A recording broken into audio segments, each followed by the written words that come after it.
இன்றைக்கி எங்கள் வீட்டு லஞ்ச் மெனு என்னென்னு பார்க்கலாம் வாங்க. வெள்ளை சாதம்,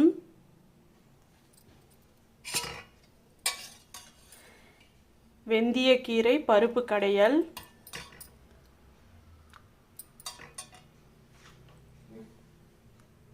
கொத்தவரங்காய் பொரியல்.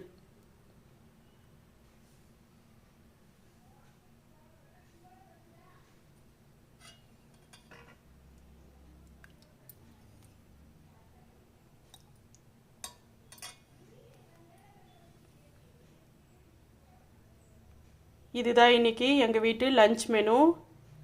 இந்த லஞ்ச் மெனு பிடிச்சிருந்தா லைக் பண்ணுங்கள், ஷேர் பண்ணுங்கள், சப்ஸ்கிரைப் பண்ணுங்கள். தேங்க்யூ.